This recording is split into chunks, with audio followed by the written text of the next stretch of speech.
ನಮಸ್ಕಾರ, welcome to Vasu kitchen. ಇವತ್ತು ವಸು ಕಿಚನಲ್ಲಿ ಏನಾಗ್ತಾ ಇದೆ ಅಂದರೆ ನವಣೆಯ ಬಿಸಿಬೇಳೆ ಬಾತ್.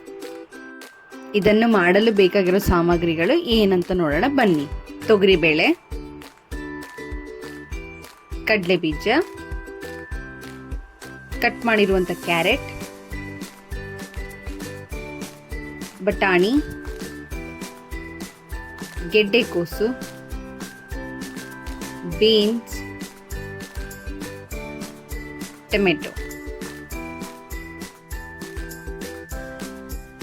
ಈರುಳ್ಳಿ, ಒಣಮೆಣಸಿನ್ಕಾಯಿ, ಬೆಳ್ಳುಳ್ಳಿ, ಕ್ಯಾಪ್ಸಿಕಮ್, ಕರಿಬೇವು, ಕೊತ್ತಂಬರಿ ಸೊಪ್ಪು. ಇವತ್ತು ವಸು ಕಿಚನಲ್ಲಿ ಬಿಸಿಬೇಳೆ ಬಾತ್ ಏನಕ್ಕಪ್ಪ ಸ್ಪೆಷಲ್ ಅಂದರೆ ನಾವು ನವಣೆನ ಯೂಸ್ ಮಾಡ್ತಾ ಇದ್ದೀವಿ. ಅಕ್ಕಿನ ಇಲ್ಲಿ ಯೂಸ್ ಮಾಡ್ತಿಲ್ಲ ನಾವು. ಈ ನವಣೆ ತಿನ್ನೋದ್ರಿಂದ ನಮ್ಮ ದೇಹಕ್ಕೆ ಏನು ಉಪಯೋಗ ಆಗುತ್ತೆ ಅನ್ನೋದು ನಾನು ಮುಂದೆ ಈ ವಿಡಿಯೋದಲ್ಲಿ ನಿಮಗೆ ಹೇಳ್ತೀನಿ. ಮೊದಲು ನಾವಿವಾಗ ತರಕಾರಿ ಮತ್ತು ನವಣೆನ ಹಾಕಿ ಬೇಯಿಸ್ಕೊಳ್ಳೋಣ. ನಮಗೆ ಸಮಯ ಸ್ವಲ್ಪ ಉಳಿಲಿ ಅಂತ ನಾವು ಬಿಸಿ ನೀರನ್ನು ಯೂಸ್ ಮಾಡ್ತಾ ಇದ್ದೀವಿ. ತೊಳೆದಿರುವಂಥ ನವಣೆನ ಇವಾಗ ನಾವು ಹಾಕ್ತಿದ್ದೀವಿ. ಅದ್ರ ಜೊತೆಗೆ ನಾವು ತೊಗರಿಬೇಳೆ ಹಾಕೋತಾ ಇದ್ದೀವಿ, ಕಟ್ ಮಾಡಿರುವಂಥ ಕ್ಯಾರೆಟ್, ಬಟಾಣಿ, ಬೀನ್ಸ್, ಗೆಡ್ಡೆಕೋಸು, ಇದನ್ನೆಲ್ಲ ಹಾಕಿ ನಾವು ಕುಕ್ಕರಲ್ಲಿ 2 ವಿಷಲ್ ಕೂಗಿಸ್ಕೊಳ್ಳೋಣ.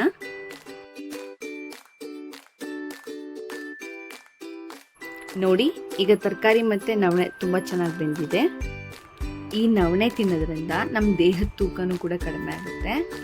ಈಗ ಒಂದು ಪಾತ್ರೆಗೆ ನಾವು ಎಣ್ಣೆ ಹಾಕ್ಕೊಳ್ಳೋಣ. ಜೊತೆಯಲ್ಲಿ ಸ್ವಲ್ಪ ಸಾಸಿವೆ,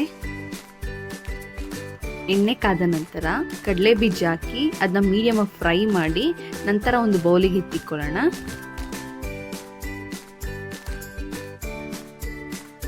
ಅದೇ ಎಣ್ಣೆಗೆ ಇವಾಗ ಈರುಳ್ಳಿ, ಒಣಮೆಣಸಿನ್ಕಾಯಿ, ಬೆಳ್ಳುಳ್ಳಿ, ಕರಿಬೇವು ಹಾಕಿ ಫ್ರೈ ಮಾಡ್ಕೊಳ್ಳೋಣ. ಸ್ವಲ್ಪ ಫ್ರೈ ಆದ ನಂತರ ಅದಕ್ಕೆ ಕ್ಯಾಪ್ಸಿಕಮ್ ಹಾಕಿ ಫ್ರೈ ಮಾಡ್ಕೊಳ್ಳೋಣ. ಈಗ ಟೊಮೆಟೊ ಹಾಕಿ ಅದನ್ನ ಬೇಯಿಸ್ಕೊಳ್ಳೋಣ. ಟೊಮೆಟೊ ಸ್ವಲ್ಪ ಬೆಂದ ನಂತರ ಅದಕ್ಕೆ ರುಚಿಗೆ ತಕ್ಕಷ್ಟು ಉಪ್ಪು ಹಾಕೊಳ್ಳೋಣ.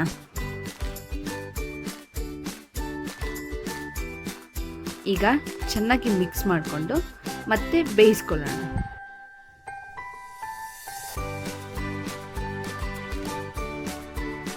ನೋಡಿ, ಇವಾಗ ಇದು ಚೆನ್ನಾಗಿ ಬೆಂದಿದೆ. ಇದಕ್ಕೆ ನಾವಿವಾಗ ಚಿಲ್ಲಿ ಪೌಡರ್ ಹಾಕೋಣ. ಇದಕ್ಕೆ ನಾವು ವಸು ಕಿಚನಿನ ಸ್ಪೆಷಲ್ ಬಿಸಿಬೇಳೆ ಬಾತ್ ಪೌಡರ್ನ ಯೂಸ್ ಮಾಡ್ಕೊಳ್ಳೋಣ.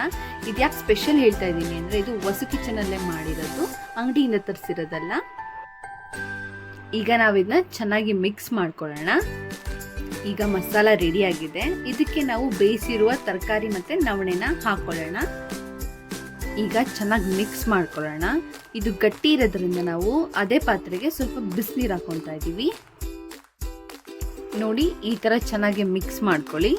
ಮಿಕ್ಸ್ ಎಲ್ಲ ಆದಮೇಲೆ ಇದನ್ನ ಹಾಗೆ 5 ನಿಮಿಷ ಮೀಡಿಯಂ ಫ್ಲೇಮಲ್ಲಿ ಇಟ್ಟು ಬಿಡೋಣ. ಇದಕ್ಕೆ ನಾವು ಮೊದಲೇ ಫ್ರೈ ಮಾಡಿರುವ ಕಡಲೆ ಬೀಜ ಹಾಕ್ಕೊಳ್ಳೋಣ. ಈಗ ನಾವು ಸ್ವಲ್ಪ ಮಿಕ್ಸ್ ಮಾಡ್ಕೊಳ್ಳೋಣ. ಇಲ್ಲಿಗೆ ಈಗ ನವಣೆ ಬಿಸಿಬೇಳೆ ಬಾತ್ ರೆಡಿ ಆಗಿದೆ.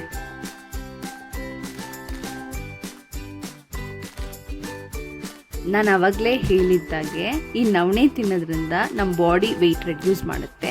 ಹಾಗೆ ಶುಗರ್ ಪೇಷಂಟ್ ಇದನ್ನ ತಿನ್ನೋದ್ರಿಂದ ಶುಗರ್ ಕಂಟ್ರೋಲಲ್ಲಿರುತ್ತೆ. ನೀವು ಇದನ್ನ ನಿಮ್ಮ ಮನೇಲಿ ಮಾಡಿಕೊಂಡು ಹೇಗಿದೆ ಅಂತ ನಮಗೆ ಕಮೆಂಟ್ ಬಾಕ್ಸಲ್ಲಿ ತಿಳಿಸಿ. ಈ ವಿಡಿಯೋ ನಿಮಗೆ ಇಷ್ಟ ಆಗಿದೆ ಲೈಕ್ ಮಾಡಿ, ಶೇರ್ ಮಾಡಿ, ಸಬ್ಸ್ಕ್ರೈಬ್ ಮಾಡೋದನ್ನ ಮರಿಬೇಡಿ. Thank you.